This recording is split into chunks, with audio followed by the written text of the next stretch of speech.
If you notice, Vishal made 2 trips across the stage. He's got 2 folders now.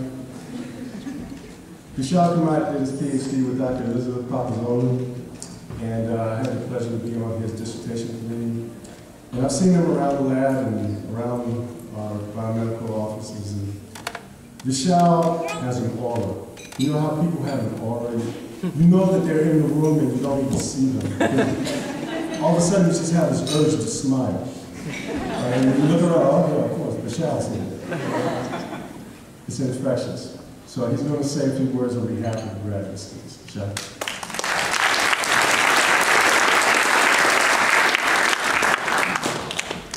Well, thanks a lot, Dr. Allen, for giving such a lovely introduction. Good evening, all. Good evening. That's exactly what I was talking about. Our honorable professors, biomed faculty and staff, honorable dignitary, Dr. Richard Purcell, friends, and all our lovely parents. I personally welcome you all for today's graduation ceremony. I am grateful to the Department of Biomedical Engineering who honored me by offering this opportunity to give the valedictorian speech for the graduating class of 2009. I hope everyone are enjoying the lovely food organized by the School of Biomedical Engineering. 5 years in Drexel, I admit they exactly know how to throw a party and serve the best cuisine from all around the globe. Please give a good round of applause for that.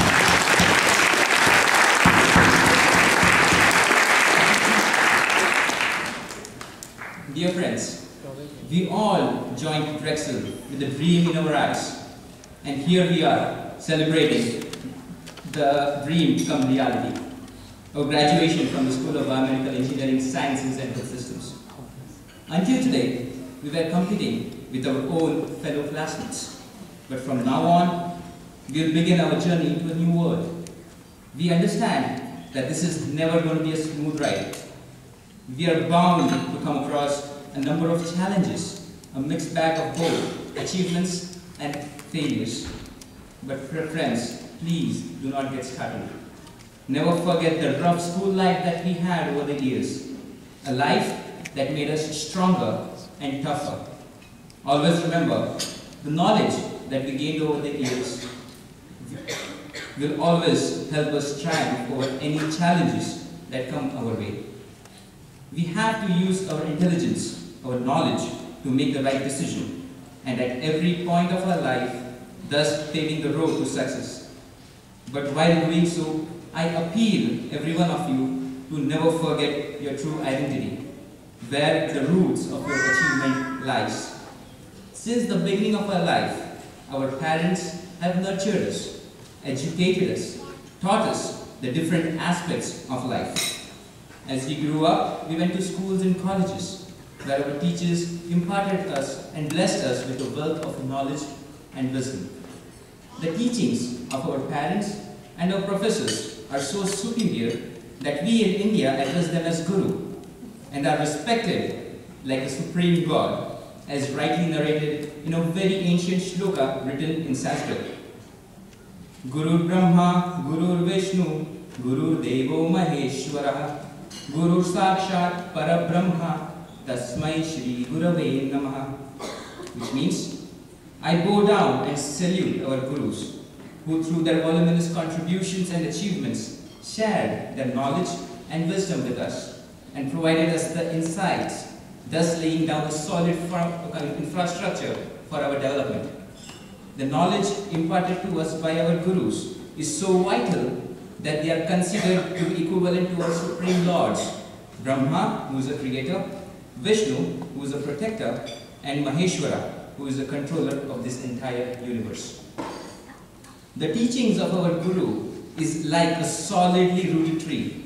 The knowledge gained from the roots, trunk, branches of this tree have continuously provided nourishment for our growing thoughts.